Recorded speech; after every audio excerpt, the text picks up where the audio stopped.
Adventure Ho Illumineers, and welcome back to another episode of the Ducktail Dads. I'm one of your hosts, Nathaniel, joined as always by both Mack and Ryan. But tonight we have an incredibly special guest. She is Rebekah Quests. Rebekah, thank you so much for joining us.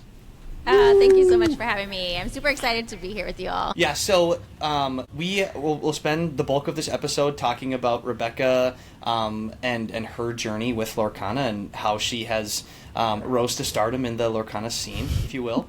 But before we get into any of the questions and all the fun answers, we generally like to start our episodes off with a little tidbit about what is new in your world. So I won't catch you off guard with that, Rebekah, right away. I'll start with Ryan and have him go first to share a little bit about what's new in his world.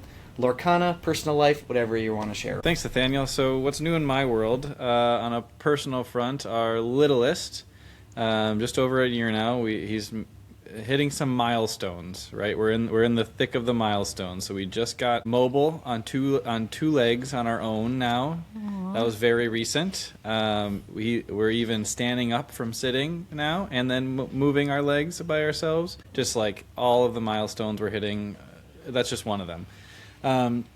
And otherwise, we're just day by day going through it. We have a bit of an extended bedtime routine, which is always a blast for all the parents out there, and you know exactly how it goes. I am told many times over that it will change repeatedly over the next few years, and right now we're just in the thick of an extended period bedtime routine. So that's really eating up the most of my nights on a nightly basis, to be quite honest with you. Otherwise, just fitting in some, on the Lorcana front, just fitting in some games here and there wherever I can is really helpful to be able to squeeze in a game or two kind of on lunch breaks or, very late at night after bedtime routine is done if I still have some energy left over. We're still trying to fit in a little bit of, workouts here and there too, so really trying to balance all things and getting excited for set championships, which are so close already. Right around the corner, it feels like 3 weeks away now. And then, yeah, we're in it. We're figuring out, and we're playing fun decks. That's all I got. Mack, what's new in your world?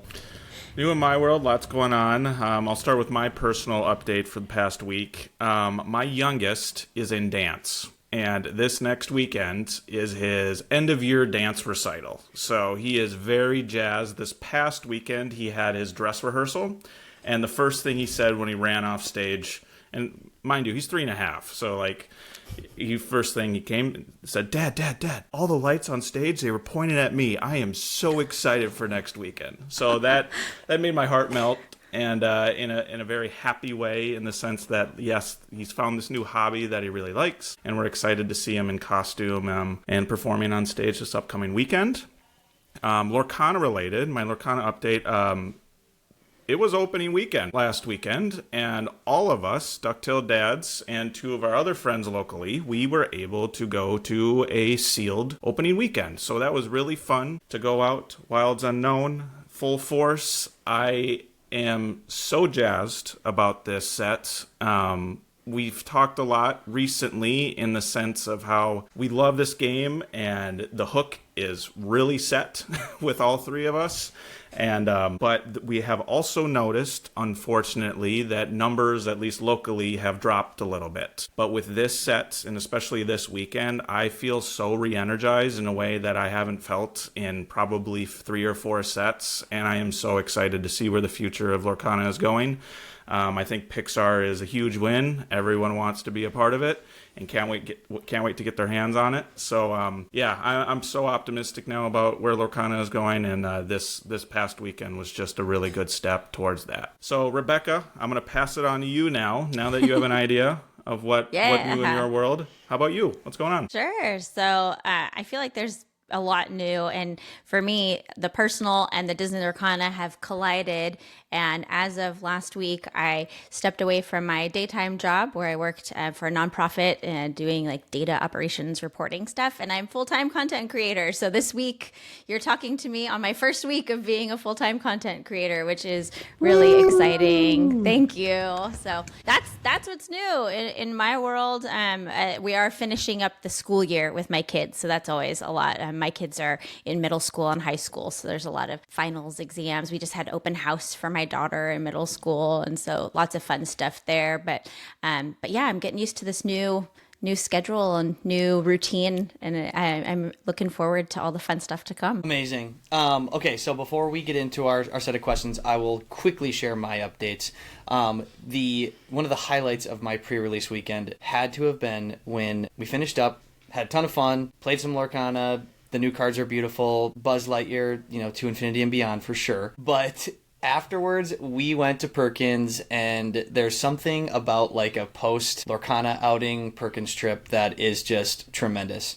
Pun definitely intended, because one of their menu items is the Tremendous 12. So that's my latest update. I still have all sorts of cards to get uploaded into my online set or like collection of cards that we got this last weekend.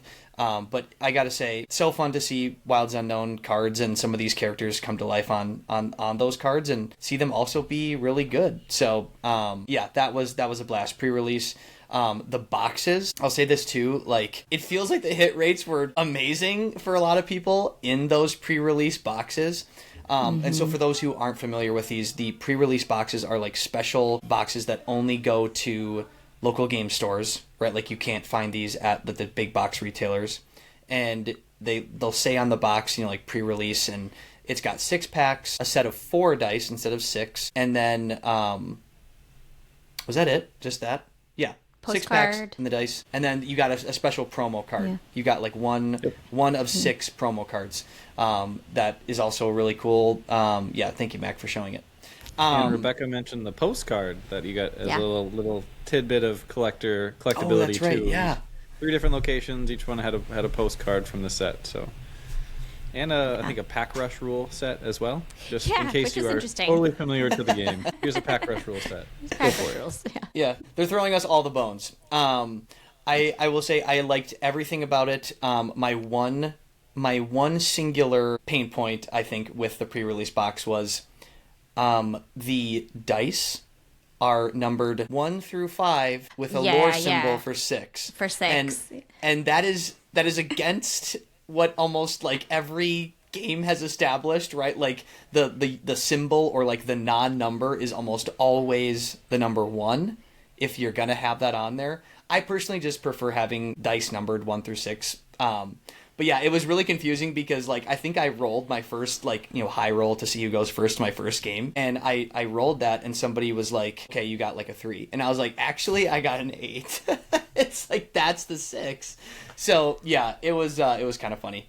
So that was a little bit of a fun surprise, but I do also like that every set has different sets of dice, so you can always kind of mix and match as you go. So that was really cool. But anyways, I said I'd make it short, totally didn't. Rebekah, this episode is all about you, and we want to hear all about your story because I think it's one that is really unique and really fun, especially as you just touched on becoming a full-time content creator. That is incredible. Congrats on that transition. But I think let's take it backwards a little while before we kind of get to like where we're at in the present. So what originally stuck out to you and kind of pulled you into Disney Lorcana like as a thing that you wanted to be invested in? And then side question to that is, do you have a history with other TCGs, or is this your first one? Yeah, so my history with TCGs is actually what got me into Disney Lorcana. So I knowing that I have a 16-year-old, you can guess that I'm my age. I'm a little older. So I was in middle school when Magic first came out, and my parents bought it and got into it and taught me how to play, and I played all through middle school and high school in the 90s. I was the only girl that I knew who played, and my parents would get together with their friends and bring my sister and I along with, and my sister, she would do something else, and I was always playing Magic because I loved it. I fell in love with playing the game. I had a black and blue deck that I loved, and I just really, really enjoyed it. Once I got into college, though, it kind of that went by the wayside, and I didn't touch my magic cards for years and years and years, but I had them. And when my son was about, like, I don't know, 7 or 8, I was like, oh, he's probably old enough that he could learn how to play magic. That would be kind of fun. And he kind of was mildly interested. He'd play, like, kind of recess backyard, playground rules, not really playing the game, but they liked the cards and they would trade them and stuff. But he never really got into it. Then fast forward to Disney Lorcana got announced, and the way that I heard about it was somebody said, yeah, did you hear that Disney is putting out a card game that's like similar to Magic? And so I'm a huge Disney fan. I love going to the parks. I love Disneyland. I grew up going to Disneyland because I was raised in Southern California. I love the movies, and I immediately was like, my goodness, okay, I love Disney. I loved playing Magic when I was growing up. These are two things coming together. So I was immediately hooked. And then my son at the time, Caleb, was 13, I think, about when the game was released. And I was like, well, he's definitely old enough now. Maybe this is something that we could play together. And so we picked up the cards. We both learned how to play, and that was it. We were in it, and Caleb loves to play. He still plays with me. Go to weekly league. We go to events. It was those two things: the marrying of a card game with an IP that I am so, there's just so much like sentimentality, like nostalgia, emotional attachment to these characters, these movies. And so that got me hooked from the beginning, and I was all in then, and will be for as long as this game is around. I love it. To follow up with that, you mentioned that you started from an origin story with Magic, right? And you did point out to the fact that you were the only girl playing there. And one thing that we've noticed between other TCGs and what Lorcana has to offer, really, is that the women community, we see a lot higher percentages compared to other TCGs. So maybe speak on that, the differences that you've noticed between those TCGs, and because what we've noticed as dads, especially knowing that as our kids are getting older, getting interested into Disney, we are excited about eventually teaching our children as well. It's just a friendly IP. I think there's a lot of similarities between families getting into the game, but also that by extension, women in TCGs. Yeah, absolutely. I think that, anecdotally, I would love someday if there were some like actual hard numbers for this. But I think all of us, anyone that's in the Disney Lorcana community, sees anecdotally that Disney Lorcana community is super diverse, that there's lots of women, there's lots of families, there's lots of kids. And of course, that's not to say that there aren't in other TCGs, but more so. Like, I have a friend who she was one of the few women that she knew that was playing Flesh and Blood, and she would go to tournaments all the time. And she's like, when she started playing at Disney Lorcana tournaments, she's like, I have never seen this many women at a TCG event before. Like, it is noticeably different. And I've heard the same thing from other people that play Yu-Gi-Oh! and whatever else. So I think that there is something about the IP that attracts all different kind of people from all different backgrounds. A lot of new players who've never played TCGs before are interested now. And okay, there you go. Yeah.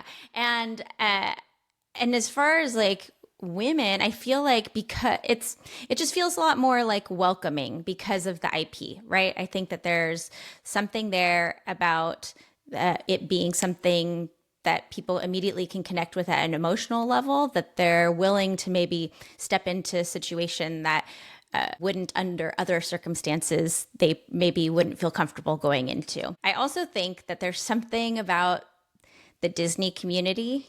There are tons of people who aren't Disney fans that play Disney Arcana, right? Tons of people who come from TCG backgrounds, or maybe they're becoming Disney fans because of Disney Arcana. But I think you have a lot of people who are Disney people, and there's just something about Disney people, I think, that just people want to create an environment that has that touch of Disney magic and is welcoming and comfortable for everyone. And I think that people feel that when they come into a local game store or go to a pre-release event or a set championship, that you can sense that there is that Disney magic there. And so for women coming into the space, I think that just is something that is felt more so than in other games. I don't know. I don't think that Yu-Gi-Oh is like a magical, is not the word that I think people use for other trading card communities. But I think people call this community magical because there is something there about Disney that makes a difference. Yeah, something about the graveyard versus the discard pile, I think, tends to be a little bit more welcoming to all. We banish, that's it. We challenge. Yeah, they're just glimmers. They're not actual they're not actually entities. They're just glimmers of the characters. I think you mentioned the Disney magic, and I think that's really, really key. And I think Ravensburger is leaning really, really far into it too by making it a very welcoming game and environment for new players to join. Namely, like the pre-release kits now it's very easy for somebody to pick that up and say, I just want to pack rush and see what the characters look like. This is the easy way in with the pack rush rule set. And then beyond that, after you get into it a little bit, then going to like a league night. And every time that I hear about a new store starting a league night, it's always all excitement all the time, and everybody can show up no matter how new you are to games or not. And even if it's an established league night at a store that's been running since the inception of Disney Lorcana and beyond, that anybody new there is going to be welcomed by a whole host of things. And maybe it's just the Minnesota nice mentality that we have, that I've seen here in my local area. But a new player shows up, or a new player gets added to like a Discord channel or a Facebook page or something like that from our area, and they're instantly met with like, hey, here's like a potential welcome packet. Like here's some like a bulk cards I just have extras of from sets 1 through 11, and now you're buying set 12. So like here's all the sets 1 through 11 bulk cards. Through them and pick what you want out. Those type of things of just like the community surrounding a new player and lifting them up and saying like, you can do this, and we're here to support you, and we want to meet you wherever you are, and however often you want to come in, then feel free to join us, and we're here for it. And I love that. The fact that like as a busy dad of very little kids, I don't have a ton of time to carve out of my schedule to get out and get to a regular league night. So when I end up showing up to like pre-release and set championship events, and then maybe the odd league night sometime in between there, and I just feel like, yes, I haven't seen these people in a month or two sometimes, but I still like pick right back up where we left off, and it's cordial and everybody's friendly and having fun and willing to chat and not like super standoffish or anything like that. It's always very welcoming and nice. It's nice to see you and glad you're back again. Those type of things all around, and I love that. One thing that I've also seen kind of following from the background here and the parasocial engagement that you've had on your channel as well, of like just the way that you create your content and you craft your content. This is like compliment time, so just hold on tight. The way you create and craft your content is in a very welcoming and relatable way, and I love that. And it's a very accessible to people and that come across it randomly.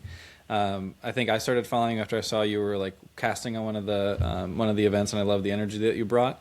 And then just from there, just being able to follow along. So kudos to you on making such great content and making it so easy to access and stay engaged. Feel like I'm staying engaged with the game just through social media interactions rather than actually being able to like play or get out to league nights on a regular basis. So I'm really excited, and I can't wait to hear more about your transition from corporate world to content creator for Disney Lorcana, because that's it's an amazing, interesting transition to be following your passion and really diving into it so heavily. I guess, would you mind talking a little bit about like what those thoughts were, what went through your mind as you were making the transition, and what kind of maybe some of your apprehensions were with making that jump? Because I can only imagine there were a handful of them, and then how you've seen it kind of pay off on the other side of it now, a week into it. I know we're early, but we're just a week into it. But how has that transition been? Yeah, well, I will start by saying that when I very first started creating content for the game, that I had like two goals in my mind of what I wanted to accomplish with the content that I created. I'll say three. One was I wanted to have fun. Okay, so that's when you're creating content, you have to do things that bring you joy, that you're excited about. And yes, there's ups and downs to content creation, but I wanted to always have fun. So that's a goal no matter what. But the other two important things that I always had in mind from the literally day one was something that you mentioned just now, Ryan, which was I wanted to create content that was welcoming and accessible for everyone, no matter what their skill level was coming to the game. And that was actually one of the reasons why I started creating content, was because I saw a lot of things happening online in the really, really early days where there was a lot of things that weren't welcoming and accessible to especially new players. And so I was like, all right, I see a gap here in what's available as far as content goes. So I want to fill that gap and create something that is accessible to those folks coming in. And then the other thing that I had from the beginning was a goal of I want to create content and do it in such a way that I will hopefully set myself up to catch the eye of Ravensburger, and that maybe perhaps in the future I will have the opportunity to do some kind of official collaboration in some way. And so that was actually a goal that I had from the very beginning, was to position myself and deliver content that was authentically me, that I was having fun, that it was accessible and welcoming, and that would hopefully lead me to some cool opportunities. And in my mind, I was like, in, years from now, that hopefully like years from now, something cool will happen. And I was so fortunate that the first time I got asked to do a card reveal, I was like out of my mind, excited. And then when they asked me to be on the official team for broadcasting, it was not something that I had actually, that was not on my bingo card or a goal that I had set for myself. And they talked to me about it at first and said, we know that you're not deep into like the competitive strategy, right? And that's not why we're asking you to be on the team. But you do represent a large portion of the Disney Lorcana community out there that is engaging with the game. And so we want to have a broadcast team that is, representing among all the people who are on the team, represents all the different kinds of players that are out there in the community. And so since I've been able to do the casting and continuing to do my content and grow my platform and all of that, it's been a wild ride, and things have moved much faster than I imagined that they ever would. And between just family and work and then trying to travel for events, it got to a point where I was like, I'm starting to get overwhelmed with all the things that are going on. I think maybe I'm at a point now where I could, though, step away from my job and just focus on Disney Lorcana full time so that I have the space for this, because something's got to give. That's what it came down to. It was like something's got to give. And after lots of conversations with my husband, and I'm very, very, very fortunate that, he has a good, stable job and income that allows me some flexibility to make up the rest of our family budget, that we decided together that it was going to work out for me to step away from my job. And that was probably one of the scariest decisions that I've ever made in my whole life, right? Because we're taught growing up, that's like the thing. You get a stable job, that's the normal American way or whatever. And the idea of being a content creator is something that I was like, that's something people out there do, but now it's me, and now I'm the one doing it. And I feel really confident about the things that I'm doing and the future of where this is going in my decision. And I don't take any of it for granted that I'm able to do this. And I hope to be able to create more content and do more exciting things, travel to more events. I'm going to the Enchanted Citrus Clash, CCQ that's happening in a couple weeks. I'll be down there. And then the DLCs, of course. And there's just a lot of exciting things coming up. So it's been a wild journey, though, and not something that I thought would happen this quickly, but definitely it was something that I was working towards, and I'm so happy that it's here. It's wild. I will say, as three individuals who are fans of yours, especially watching you on the broadcast and following you on social media, whatever you're doing is working. I am very much entertained with the content that you put out. One of my favorite ones that you put out, and I'll never forget it, was the one where you you had the image of how I shuffle versus how my opponent shuffles their deck, and how like my opponent looks like they're just wizards shuffling their deck, and I'm sitting here just struggling to keep my cards together because I feel that wholeheartedly, 100%. I just feel like I can't shuffle a deck very well, and then that one really struck a chord with me, and I laughed out loud for sure. That's fun. But one thing that you mentioned, and you kind of got into the next phase of questions with your broadcast, so I'm glad that you jumped into it, but taking one step back, because there's the content creation side and then the broadcasting side. Do you remember the first event that you were a part of, or how did you get into that? What was it like with Ravensburger reaching out, or whoever was running the tournament? Like, how were you able to get your feet wet into that space? Yeah, the very first event that I did was Disney Lorcana Challenge Atlanta. That was my first event casting. I had not casted before that. And so their team reached out to me and asked if I was interested, and I said, yes. Yes, I am. And we had a conversation from there. It was really interesting though, because for Atlanta, I don't know if you remember this, but they had 2 casters that were on site and 2 casters that were virtual casting. And so Liam and B Squared were on site, and then it was Jaunty and myself that did the virtual casting for that first DLC. So that was interesting, because virtually casting, when you cast online, it's just a very different experience from when you're on site with a person next to you, where you can see like body language and facial expressions, right? And there's, a lot of communication that happens. And so when you're doing it virtually, you kind of miss some of that. And so that was my first experience.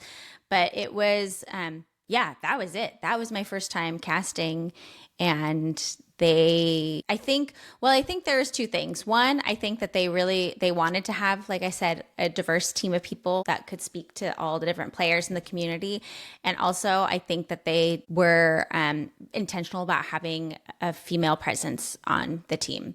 And I'm so thankful for that. And I've had so many conversations with women or parents of daughters in the community of how important having that representation is. And I'm so thankful now that there are other women who have been on the team, both in North America and in Europe, because I think that is super important. And I think that's something that Ravensburger had in mind from the beginning. And I really, really appreciate that, that Ravensburger is intentionally doing that. So, Rebekah, speaking of the experience, like when you're actually, so not the virtual, but like when you are on site, like, can you tell us all about like what happens behind the scenes for you, right? Because we've each been to one singular DLC, and it was Milwaukee. And it was a blast, right? But we were there as players, participants. Like, can you talk a little bit about like how that all functions for you, and like what does your schedule look like as someone who's doing casting and hosting? Chaos. But in the best way, right? But it is some amount of controlled chaos behind the scenes, for sure.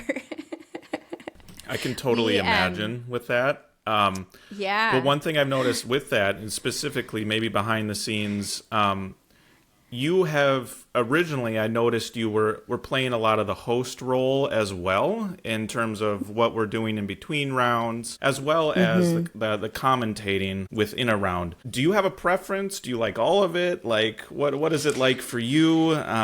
Because I like I said, you tend to be the one that does a lot of both, as opposed to some individuals we've noticed kind of being on more one side versus the other. Yeah.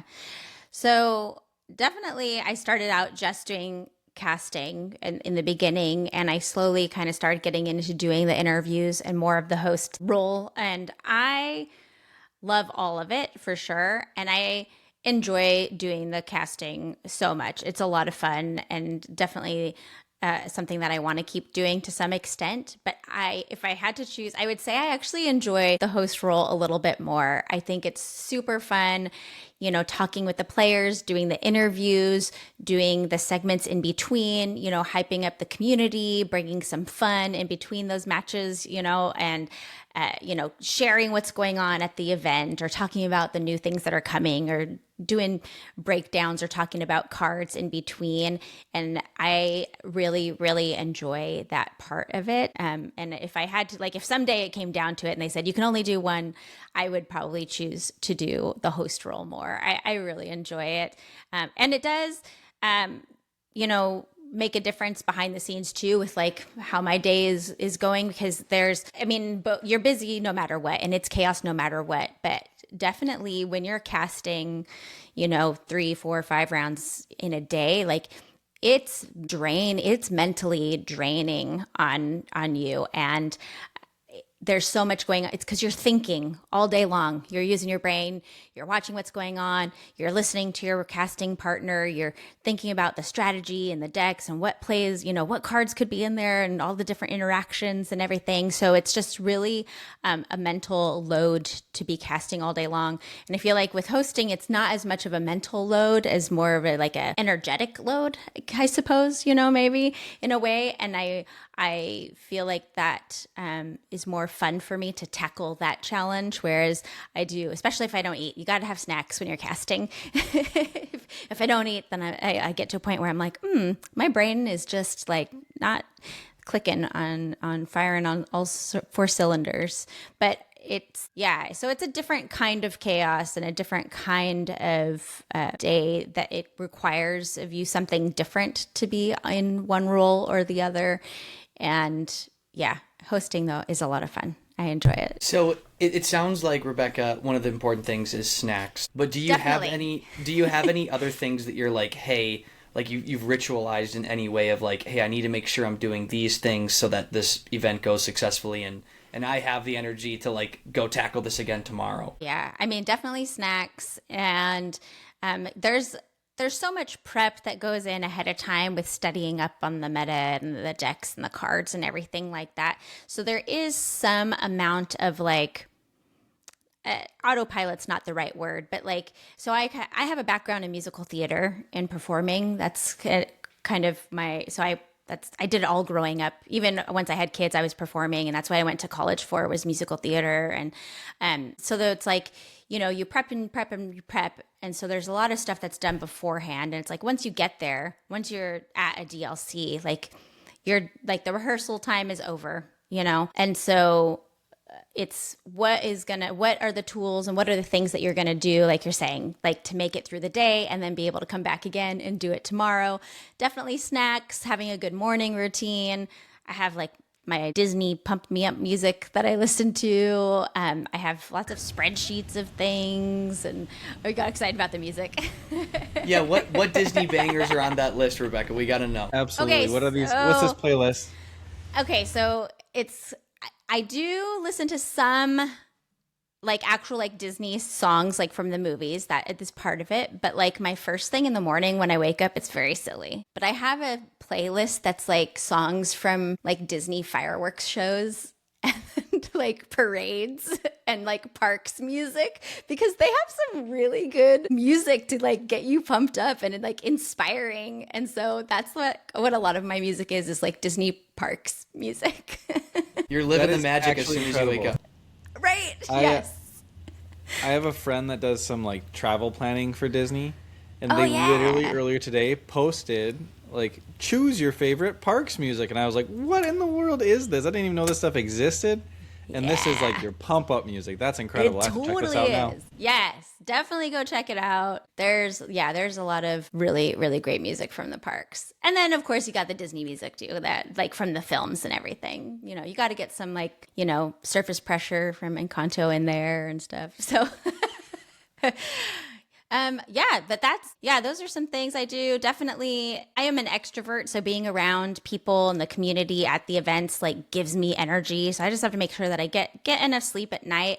And then it's like when I'm there, and I'm so jazzed and pumped up to be with the other casters, to be talking to people out on the floor and seeing the energy in the room and feeling all of that, and that kind of like fuels you through the day. So as long as I got my snacks, I got my notepad, I'm taking notes throughout the day, and we have we're getting like a good rhythm too with the team of like how these events run, to go through the days, and it, like I said, controlled chaos.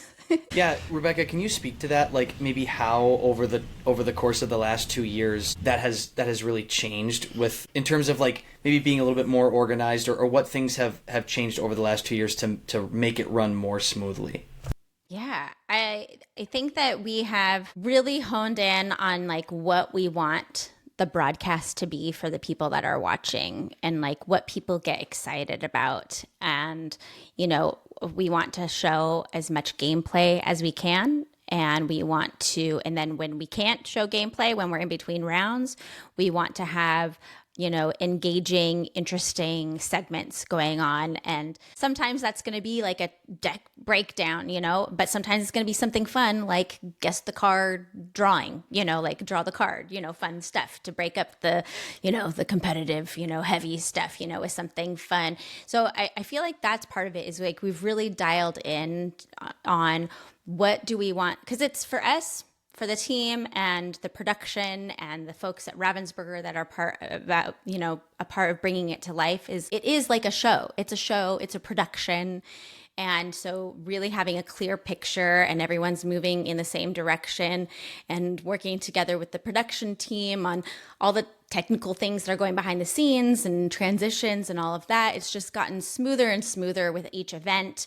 And we're able to deliver all of the engaging content and bring the gameplay. And we have some amazing, incredible people that are on this team, Liam and JDZ, Katie, Brent. Baker is fantastic. The team over in the EU. Kim was a new person on the team this year, Spessy.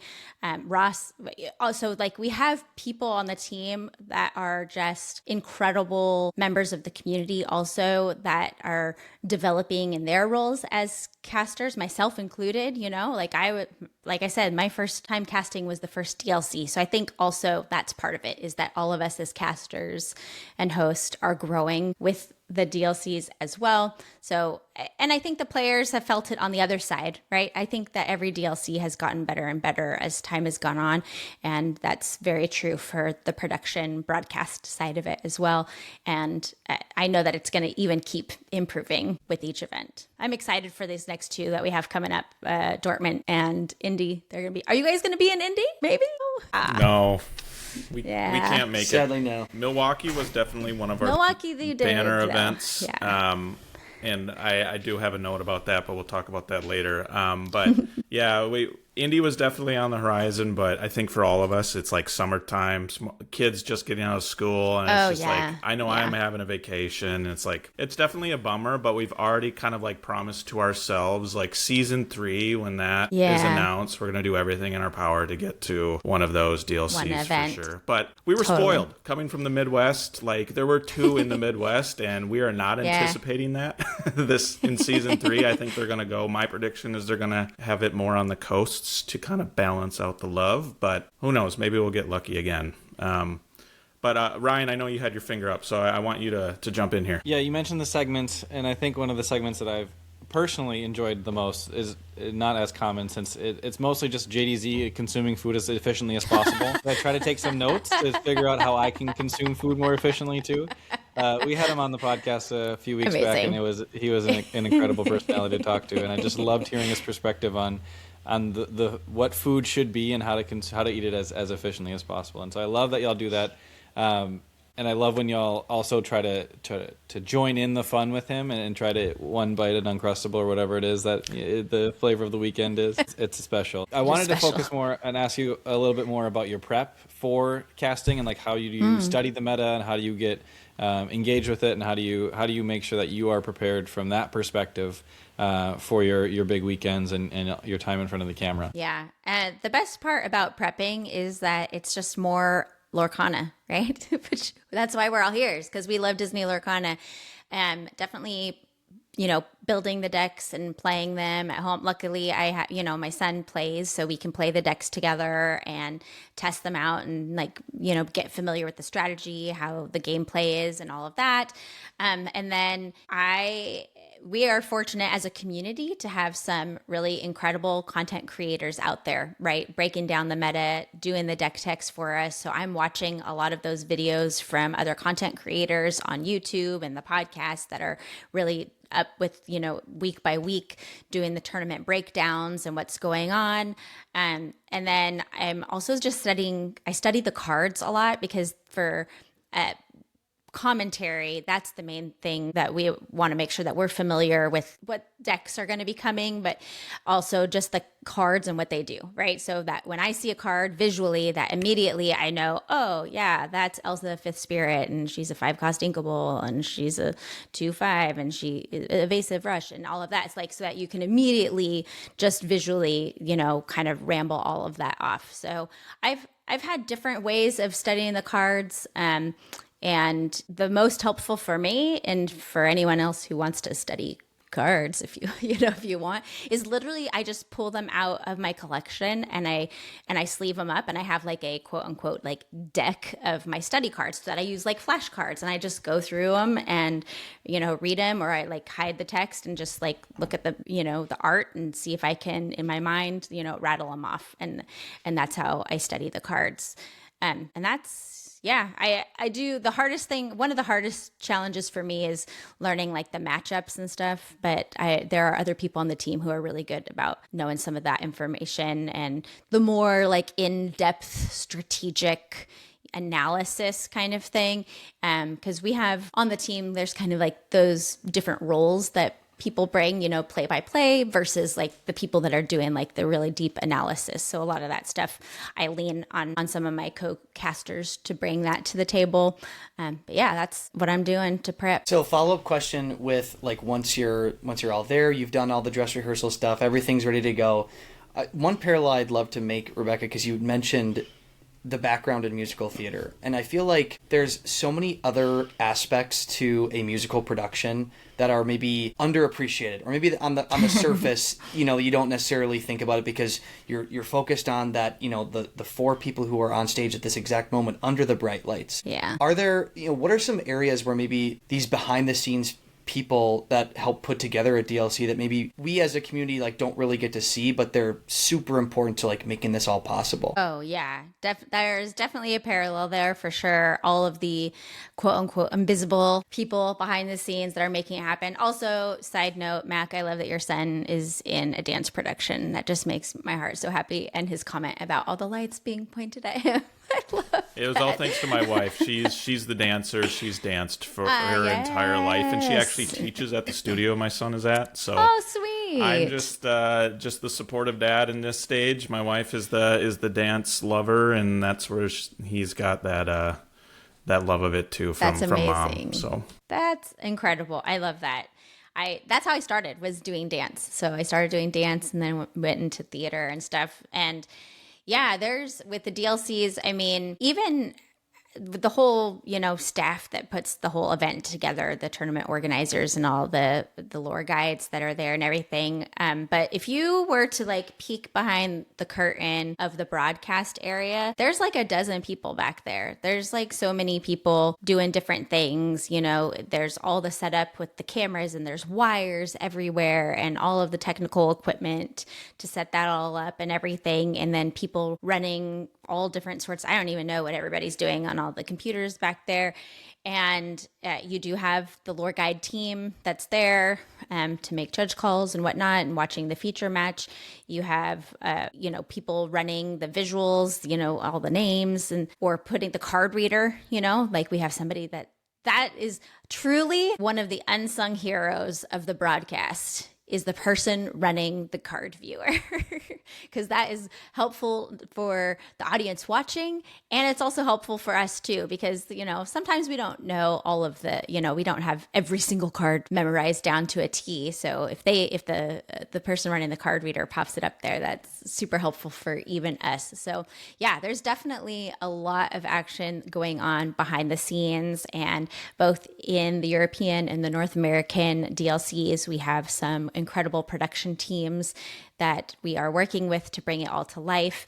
And they also are, like I mentioned before, every broadcast is getting better and better, and they're learning as well and growing and bringing an excellent broadcast, but definitely lots of people behind the scenes. That's so amazing. Yeah, and it's definitely shown through, to your point about getting better and better and better. It visually, as an audience member, you see that. And I think one of the true turning points. And I don't know if it was the preparation time due to the gap between, for example, like the North American Championships to Worlds. Like Worlds was truly a step up that you could just tell. And then ever since then, it's just, you've been on this amazing trajectory from a production standpoint. It's been absolutely incredible from a viewership perspective. But That's great to hear. I come from the realm of project management, and I deal with daily chaos. That's like my job by day. And you mentioned the word chaos so many times here so far in this episode right now, and I want to know more about that. Specifically, like, is there a moment on stream that you can recall to memory that was just either like completely unexpected, or like what's the like most chaotic moment that you can recall that maybe you were a part of directly on stream or maybe during an interview? Can you recall anything like that? Yeah. I don't know if there's ever anything on stream. It's more like the timing of everything. That's where the most chaos, I think, is, because you have, the stream is going, we have games going, once a round gets paired, they're picking feature matches, and then we have to go get them. And then what decks are they on, and who are the players' names? Is it somebody notable, or is there a really, if once they put the pairings up, is there a super interesting matchup?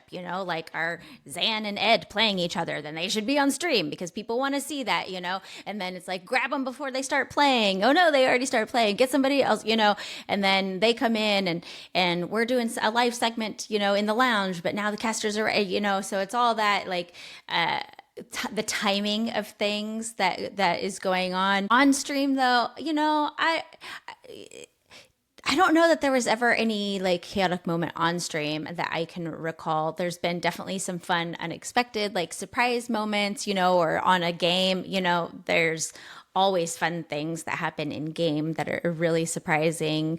But luckily, nothing truly chaotic on stream. Yeah, and I guess I pigeonholed you in the on-stream context, because one thing that a core memory for me from Milwaukee for sure was the 10-year-old beating the world champ. And yes. We were, all three of us were like 5 feet away. I think his name was Aiden. Aiden. Yeah, we were like 5 feet away from that, and we just heard the eruption there, and I thought that was really cool. And I think that was the moment where all of us were like so tired, end of day 2. But I think that was like, wow, this is a fun community. This is something that will be stored in my Lorcana core memory bank forever. Was that specific moment. And not only like him winning, but we talk a lot about like, we grew up, the three of us, we grew up in traditional sports. So like we are naturally like competitive people. Like we want to win. Just based on that, of how we grew up. And he beat the world champ, like DKP, and he's got to be super competitive. But we also talk about, like, winning is something we want to do, but what's, I think, even more important is, like, losing with grace. And the fact that DKP was able to lose with such grace and, give him pointers at the end of the match, too. I thought that was just an incredible moment that I will never forget, and I was glad to at least witness it. Yeah. We have such a cool community. Like the players that you see and you hear their names all the time. Like I have been so fortunate to be able to get to know so many of them. I interview a lot of them at the events and chat with them in between rounds when I see them. And all of them, I've not had a bad interaction with the, like the quote unquote star players that the community is familiar with. They're all here to win, of course. And like you said, very, very competitive. And yet at the same time, very generous with their time, with their skills and knowledge, supporting other players, not just their friends, but like you said, in that instance of DKP, supporting this young player, and we are very fortunate to have so many wonderful players that are at the top that represent the game well, which is really, really cool to see. So before I ask my question on kind of following up to that, Rebekah, I do also want to clarify. Both day 1 and day 2, Mack is speaking for himself because they had to drag me out of the hall both days because I probably just would have stayed until we got kicked out. Sure. I was driving on the people interactions. Like, yes, but anyway, anyways, follow-up question to kind of that piece about like the community, right? You speak about interacting with the highest players that, in the game, world champions, the people, multi-time DLC winners, right, that you've been able to interview and hear their thoughts, and they're so welcoming with their knowledge. Do you think that there are certain elements to both those players and the wider Disney Lorcana community that really sets it apart from other TCGs beyond just maybe the Disney magic? Is there anything else there that you see? I think, yes, the Disney magic for sure. And I think also, whether it's directly because of that or something else, what I have seen in the community, broadly speaking, ever since the beginning, is very much kind of this like self-monitoring that happens within the community, that there's just a lot of intention across the community about creating a space that is like that is supportive and positive. And it's not to say that the community is perfect, by any means, but there is a lot of like calling out of like blatantly toxic behavior. I think that there's just a lot of people in the community that are like, yeah, it's not perfect, but we are striving for this community to be this thing, and that we're going to work towards that and make sure that everybody who's a part of this community is also on board with that idea. It feels like this like kind of unspoken thing that has infiltrated the entire community. And so I think that the players who continue to be in Disney Lorcana and continue to play the game and go to tournaments are like, yeah, I'm on board with that. I am on board with making this community, a really great thing, and that there's an understanding that it is each individual person contributing to that will make the community continue to get better and better and be a welcoming and positive place for all different kinds of players. So I feel like there is that, somehow, I don't know how it happened, whether it's the Disney magic or something else, that's just kind of been this like self-monitoring thing, and people are opting in to it. And I think that that's what we see. Yeah, so I think that leads me to my next question for you, Rebekah, which is, this self-policed and, really great community obviously enjoys you a lot. And you, I'm sure, have had many a fan interaction at this point in your casting career and everything. Can you share like any ones that maybe stand out to you where like somebody approached you or something that was very memorable from any type of, time where you met with someone in person? Yeah, it will never not be weird to me that people recognize me and want to come up and say hello or whatever. I'm a little more used to it now, I guess is the way of saying it, but it always is still like wonderful, it's wonderfully surprising. I will say that. And definitely the very, very first time that somebody came up to me, I was like, whoa, like that, a person that I didn't know who they were, had never seen before in my life, that they walked up and knew who I was. That was the first time that I was like, oh, okay, there's something going on here. But the one interaction that will definitely always, always stay with me, like for as long as I do Lorcana, was in Seattle at the Seattle DLC. There was a couple moms that I met, and their daughters were, I don't know, maybe around like the 8 to 10 age or something. And they had both been playing like in the main event and stuff, but it was like day 2 and they were just like hanging out and doing stuff. And I was talking to the mom, and she was just sharing with me about like, my daughter watches the broadcasts because you're there and she sees herself in you, and just like talking about how important that representation of having a woman on the cast, and it, like, and the mom like was starting to cry about it, and it made me all teary eyed, because it's like, it was just like super, super meaningful to like hear that the mom share that story, and how important that was, not just for her daughter, but for her as a mom, to like see her daughter have someone in this space to look up to. And as a mom myself, I'm like, yeah, that is any, whether it's my son or a daughter, I have both. I want them in any space that they want to be in, to be able to see people at the top that they can identify with and that they feel like they belong. And that's like something that's really big to me, is like making sure that people feel like they belong. And so anytime that somebody shares a story like that, where if I've ever said or done anything that made somebody feel like they belong here, I'm like, that just like means everything to me. And so anytime those kind of stories are shared, it's just really, really wonderful. And I know that I'm not the only one that has that impact on people in the community, but I'm really, really grateful that what I do can have some of that impact in people feeling like this is a space for them. Yeah, I think I would echo that is a towering strength of yours, that it really shows in the way that you do navigate interviews with players and people at the venues. It does feel very welcoming, open, and just like a very safe space. So kudos to you for creating that, because I do think you.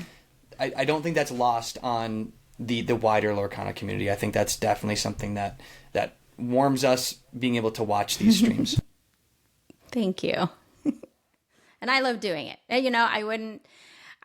Like I said, I was in from the beginning, and I will continue to be in as long as this game is around. And I hope to keep making content and hopefully keep doing DLCs for as long as possible. Yeah, Rebekah, do you feel, speaking of kind of like continuing to do this and being a recognizable face now, do you ever feel any type of pressure or like nerves like before any of this, because people do know who you are and you do have like a reputation for sticking the landing all these other times that you've been out there? Yeah, I will say for me, and I think that this is true for anyone who's creating content in the space, there is definitely pressure there in multitude of ways.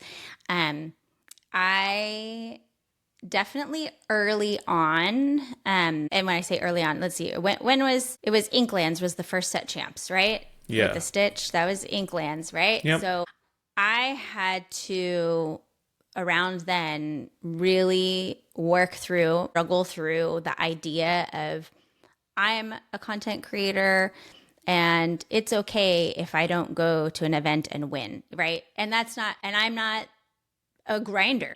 I'm not grinding the competitive Disney Lorcana scene. That's not me. And yet, at the same time, when I went to my first set championship event, I felt like I had to perform well, like I had to have good results because I'm a content creator. And that if I did not win enough games, then I was like a failure as a content creator of like, here I am talking about this game and helping other people learn how to play, and yet I can't win, these games myself. So that was definitely something that I had to work through of like, and that wasn't pressure that anybody else was putting on me. It was myself, right? And so I had to work through all of those thoughts and figure out, what is the right amount of pressure that I should be putting on myself? Because there is some that is, that is there, that is valid, that is reasonable. But then, is there any extra pressure that is unreasonable that I'm putting on myself, and trying to figure out what those things are. And then, content wise, definitely there's always kind of the pressure to like keep creating things that will make people laugh, that'll keep, people engaged. And, there's the algorithm, and, social media is the machine that you're like always trying to figure out what the heck it's doing. What is the algorithm doing? I don't know. But I pretty early on also, like I said, one of my goals was to always just be doing what I enjoyed and have fun. And yes, I look at the numbers, and yes, I, see, like where my follower count is or the engagement rates and et cetera, et cetera, et cetera. And like, it's not that those things aren't important to me. I do pay attention to them, but it's more important to me that I am creating things that I am excited about and make me happy. And that if I'm doing that, then that's like more quality success, if that makes sense. Like I would rather have a reel on Instagram that I put out that I just had so much, like, I don't know if you saw the reel I made yesterday. I was like, I turned a Shakespeare monologue into being about Disney Lorcana. Like from Hamlet. To ink or not to ink? That is the question, right? And it was so ridiculous and silly, but I had so much fun. I'm like, I don't know if anybody else is going to like this, but I'm having fun doing it. And so I'm going to do it and put it out there. And if people like it, they do. And if they don't, they don't. And I'm okay with that, and a lot of times those reels that I spend a lot of time doing that I'm excited about aren't always the best performing reels that I do as far as content goes. But that's okay because I'm doing what I love and what I enjoy, and that fuels me to keep going. Okay, I feel like now that you've mentioned this, Rebekah, I would love to just share one particular thing that you would put out there that really hit home for me, and I was really laughing hard at it. It was a while ago, actually. But it was your son shuffling the cards in his hand, like while he was holding them. Oh, the flicking. Yes. And I want to call this out because I know that we have tons of players of all experience like listening to this right now. And it was probably over a year ago or even 2 years ago where like I'd seen that phenomenon of that. And I was just kind of like, that's interesting. What is happening? And I didn't really know like what it was about. And eventually I'd gotten enough courage to ask one of our previous guests on the show, Ernie, who is a very seasoned Magic player, and Christian, another seasoned TCG player. And I just asked them straight up, with no fear of like, what is this going to make me look like if I ask this question? What are you guys doing when you're doing that? When you're flicking the cards so fast? And Christian was like, he just like laughed and he had said, I think some people would maybe say that it's like when you're doing that, you're shuffling the cards around so they can't necessarily tell what's the card I just grabbed off the top, right? Like there is some degree of like strategy there. And then he was like, but honestly, it's probably just that we like fidgeting. And like, I think it's just so funny because like your version of that felt like me, where you were like looking with this face of like, what are you doing? And like happening? They're flicking around, flick, flick, flick. And it's like, it is kind of distracting, but like at the same time, it's like pretty normalized. And I even find myself doing a much poorer version of it nowadays that I've been around the scene long enough. But that one in particular, I just thought you guys absolutely nailed it. It was so funny. And I was like, I think that was one of the first times too that I was like, I want to be able to like watch these and like laugh. Like there's some satire here that we can like go after. And it seems like you've really nailed that space too. Thank you. Well, I don't know if you remember one of my favorite reels that I've ever done, which it's so funny, like with Instagram and social, it moves so fast, right? So I've created a lot of videos on Instagram, but one that always sticks out to me was, I won't go into all the context, but maybe you'll remember the context. But I did a reel about the bag and the broom and and the bounce and all of that. And that's what it was. It was satire of like, okay, this thing happened in the community. I don't need to make a reel that's like serious about this, but like there's a teaching moment here and we can laugh about what happened, or whatever, and talk about it in this way. And, people can learn something or other people can laugh. And that was one reel that I definitely really enjoyed making. Yeah, I mean, I think one thing that we've observed too, right, is like there is an element of the TCG where it's really competitive and people want to win and that's great, and there's a hyper competitive scene that has a niche too, but like at the end of the day, so many people are around this community and this game because it's fun. And so I think when you're able to find situations that might be more serious and find the fun in them, I think that's some special sauce, and I think you've definitely found that recipe. Oh, thank you. I do want to spend a few minutes just chatting about picking your brain, I suppose, more so about like where do you think and where do you hope the game of Disney Lorcana progresses or trends towards over the next 2 years and maybe over the next 5 years and beyond that. Like, what do you hope for the game? What do you hope to see in the game? If you want it to be like mechanics changes with specific cards or card text, or community-based changes, like where do you hope to see the game going over the next couple of years? And then also then separately 5 years and beyond, what do you hope for the game at that stage as well? Yeah, I I think that this game already has such a strong foundation, like game design wise, and I can't wait for what the team has in store in the future for us. The beauty that I see in the game right now, then I'll get to like future, is that to me, it's very easy for somebody to come in and learn the basics of how to play Disney Lorcana, like the basic interactions, how, the inking, how to play, how to challenge quests, all of that. Like, it's so easy for somebody to come in, learn the basics. And yet they've developed a game that can be as complex as you want it to be. And like, to me, it's very much like chess. Like, you can learn the basics of chess and how the pieces move, and you could play a basic game of chess, but like, there's so much deep strategy involved and complexity. And so I think that as they develop the game, I definitely hope that whatever cool mechanics that they have that they add into the game, whether it's new keywords, new abilities, the different card types and whatnot, that they maintain that like entry, like basic level, right? I think that there could possibly be the danger of the game getting to like overly complex, where somebody who is brand new maybe feels a little too overwhelmed. And so I definitely hope that as they develop the game, that they keep the base level still fairly simple for new players coming into the game.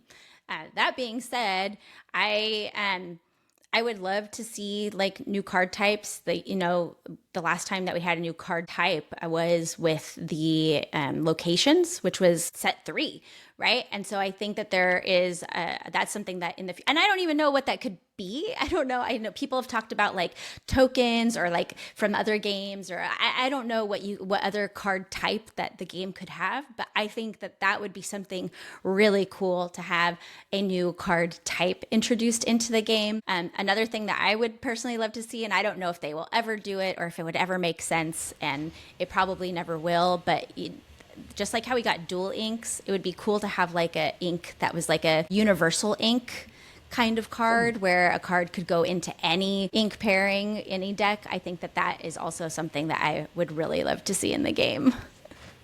That'd be cool.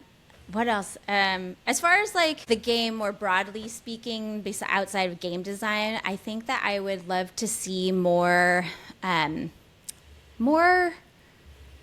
support from Ravensburger for like social play, for non-competitive play. I think that they have done a really good job at supporting competitive play at all different levels. You have set champs at the local level all the way up to DLCs and CCQs even now. And I'm sure that they'll continue to develop that and what premier play looks like and all the different levels for the competitive players and that scene. And there's such a strong foundation for competitive play, and I'm sure that will continue to grow. But I would love to see more support for social play. And, we do have like Illumineer's Quest, the co-op version of Disney Lorcana. And, and again, I'm not even exactly sure what that looks like. Is it things at the local game store, like weekly play, like support there for different formats? Is it a new format? I'm not sure, but I think there's a lot of room for growth there. And especially for people who are newer coming into the game that are Disney fans and maybe don't care so much about like super competitive play, but are like, I just want to build a Madrigal's deck and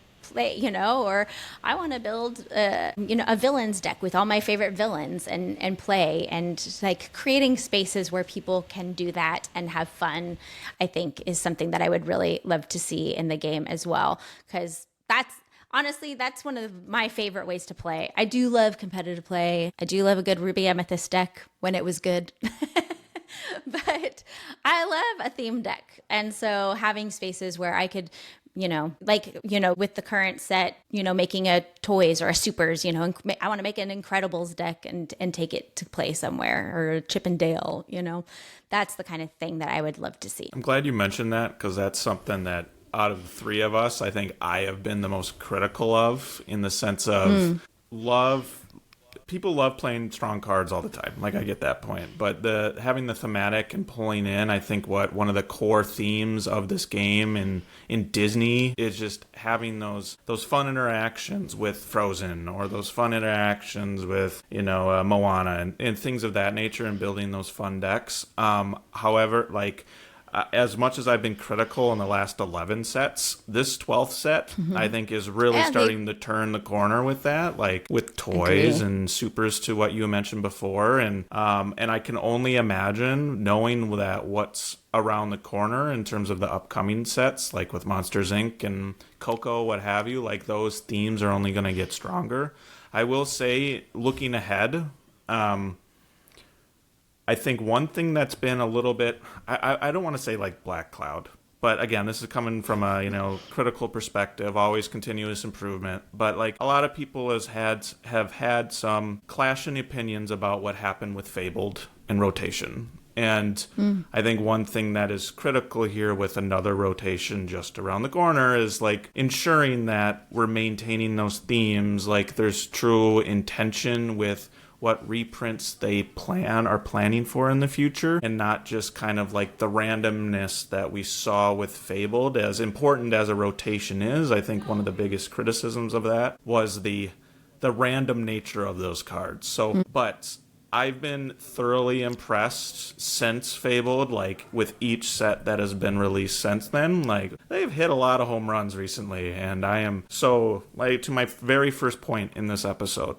like, I am so excited about the future, and I feel rejuvenated, especially with this last set, and excited to see where this goes for sure. Yeah. One thing I'm hoping to see, just as I can interject a little bit too, in like the 5 to 10 year plus time frame, is that Disney Lorcana maintains this longevity or finds longevity and is sticking around for the entirety of that time frame and kind of becomes the next Magic, if you will. Magic's been around for what now, almost 30 years, is that 30 right? 30 years, I think, around there. I mean, that's just crazy longevity, and I really hope that Lorcana is able to capture that and maintain that going forward. And I do think that there's great opportunity for it to do so, and likelihood of it doing so as well, because I think it's a very well-designed game. It's a very well-crafted game. It's engaging.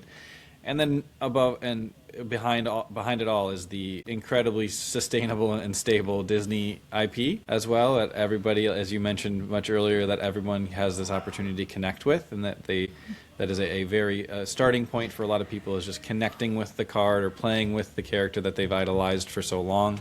From the silver screen onto the cardboard in front of us. So I think that's really cool, and I'm really hopeful that Lorcana is able to capture that sustainability and capture that longevity piece to be a consistent game for years to come. And I do think that rotation, as Mack was just talking about, is a huge part of that, because I think that keeps the core constructed experience fresh, and then it also adds the opportunity for Infinity to kind of be this blossoming and ever-present presence of a format as well, kind of in the background, growing as the game grows, while the core constructed still maintains this like limited focus, a little bit more digestible and easily digestible for that matter. Yeah, agreed. Yeah, well said, Ryan. We do have some really fun rapid fire questions that are just going to be off the cuff at the very end here. Okay. But before we do that, it would be a shame if we didn't allow you to talk about your family with Lorcana, because that seems to be a very important input to what your content is.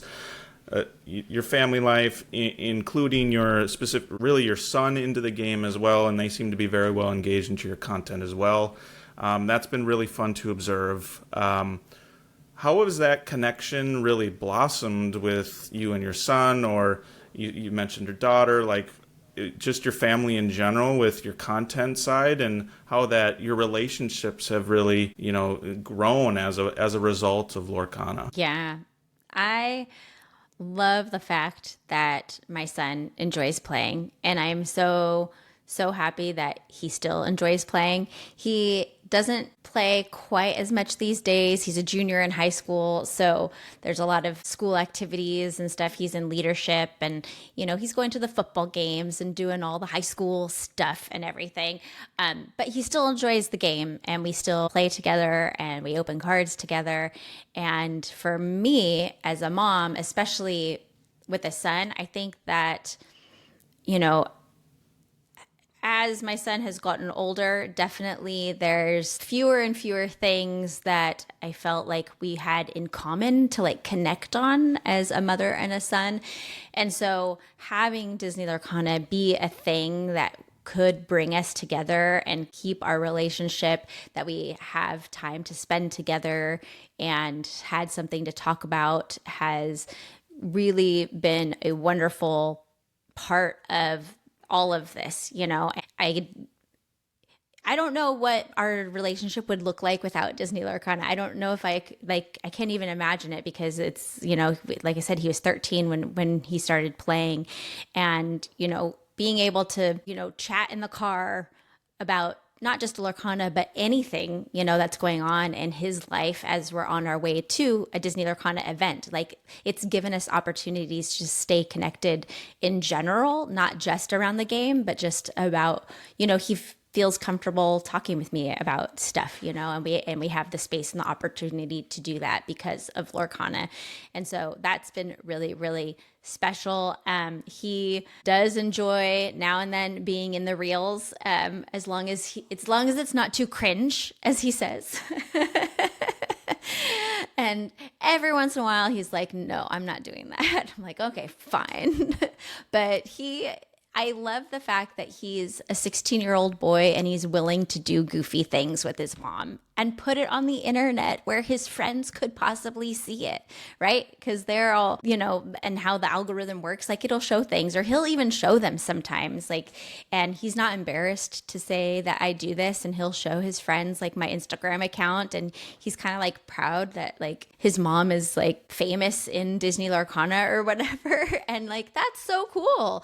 Like, that is so cool that my 16-year-old son is, like, not embarrassed to talk about his mom to his friends. Like, that to me is just really, really special. My daughter, she is not really interested. I've tried getting her to play some Disney Lorcana, and both her and my husband have played a little bit, but aren't really into the game, but they are so supportive of what I do. Hannah, my daughter, she'll help with reels sometimes behind the scenes. She threw a box at Caleb's head the other day. Actually, she was on camera for that. She threw a trove box. Sounds like an incredible activity for anybody to get started with reels. Exactly. Yeah.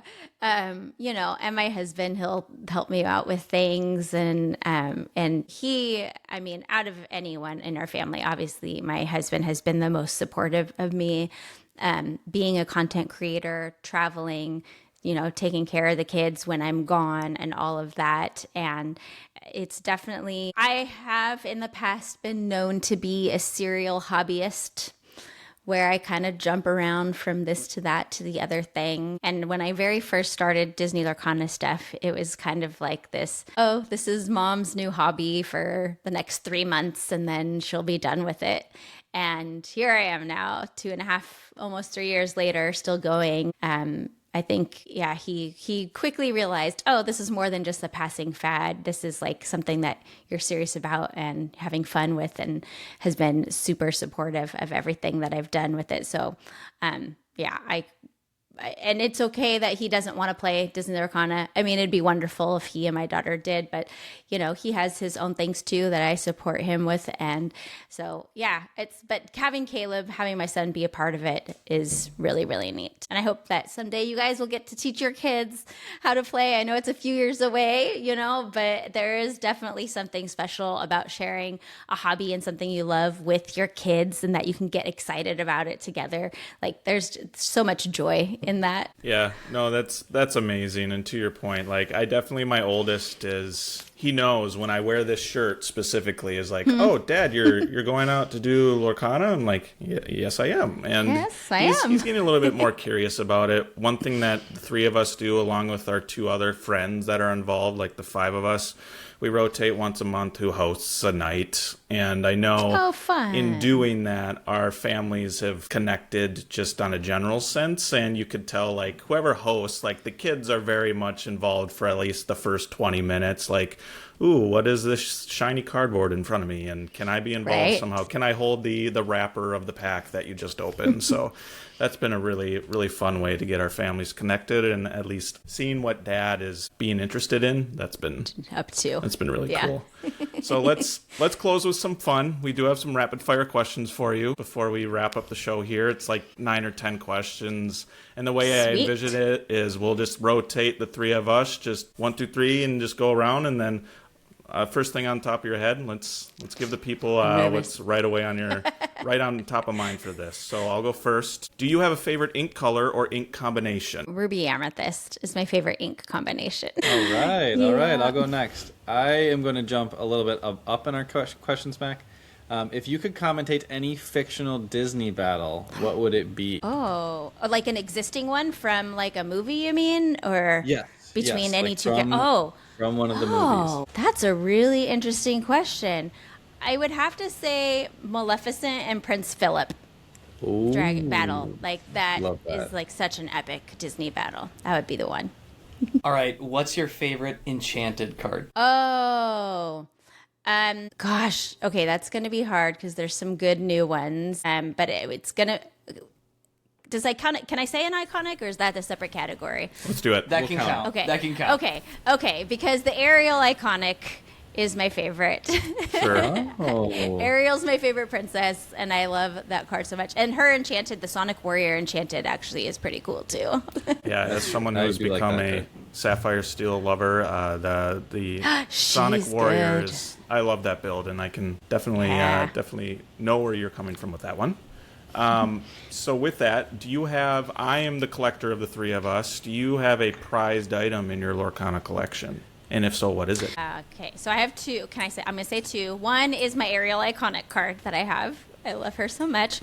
And the other is that I'm actually trying to collect all of the Encanto enchanted cards.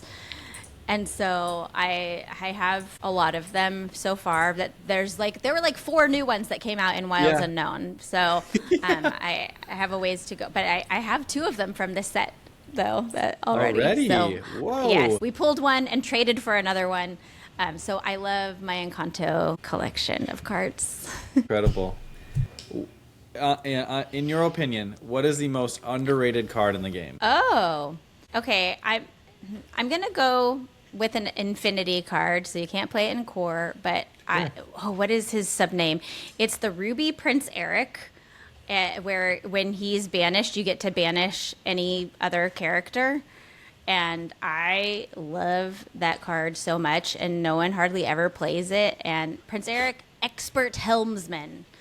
And Yes. I always snuck that into my decks, and people were never expecting it. And I loved that. And they'd look at the card. Oh, okay.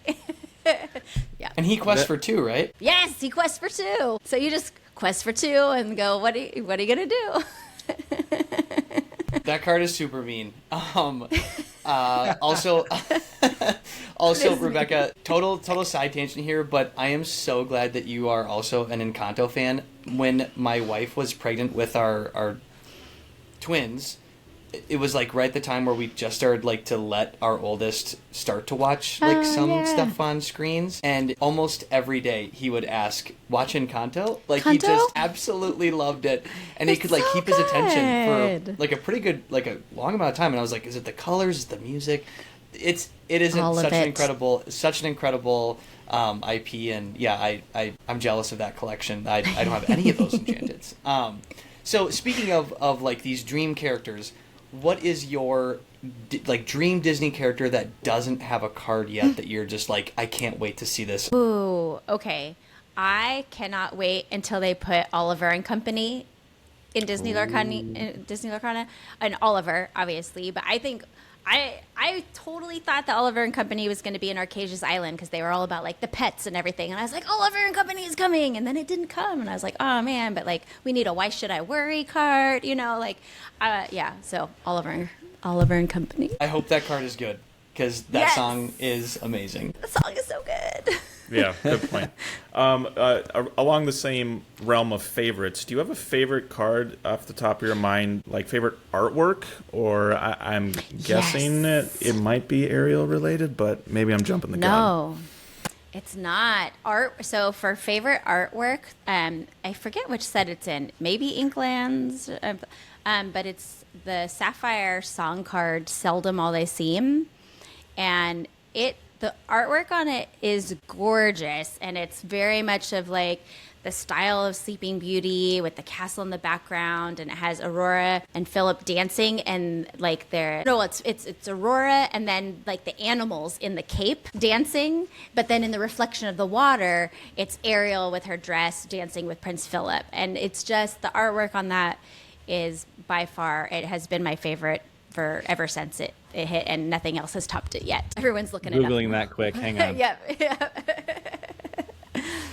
I just looked at it. You're so right. The reflection is him, but the actual thing that she's dancing with is the woodland creatures. Is the that's amazing. owl and stuff. Yeah, it's Oh, so that's good. so cute. And it also has Oh, like my.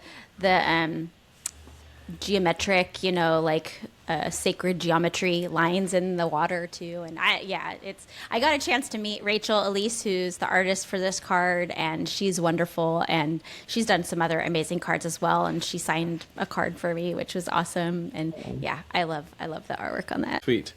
I think we might have two more. So my last one, I guess, will be we talked about your hype up music being the parks music, but if you had to pick a favorite movie soundtrack from the Disney universe, what would it be? It's gonna be Encanto. It has to be. It's gotta be Encanto. It's so good. Every song in there is a banger. It really is. Great songs. Lin-Manuel Miranda, let me tell you, he knew what he was doing. He knew what he was doing. Yeah, he knows a thing or two.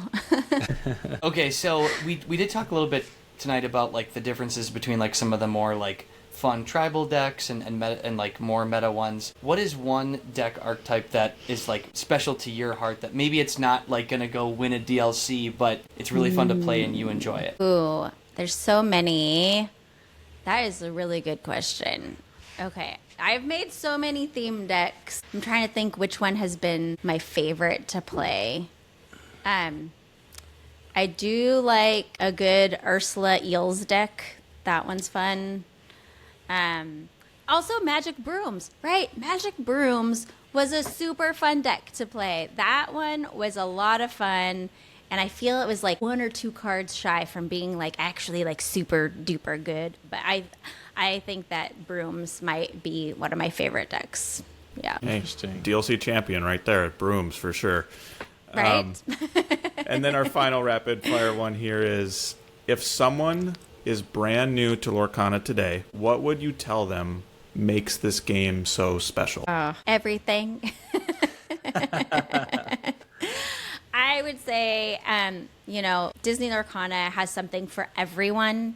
And so no matter what it is that you enjoy, there's going to be something for you. So whether you just want to collect the cards or play your fun theme decks or get into the competitive space, that there's a community here that will support you in that, and that you can have fun interacting and engaging with this game in whatever way brings you the most joy. Love that. Well, Rebekah, thank you so much for your time to sit with these 3 dads and talk about your incredible rocket ship journey to Lorcana stardom. Before we close out this episode, the floor is yours. Any type of plug that you want, where can the people find you? The floor is yours. Thank you.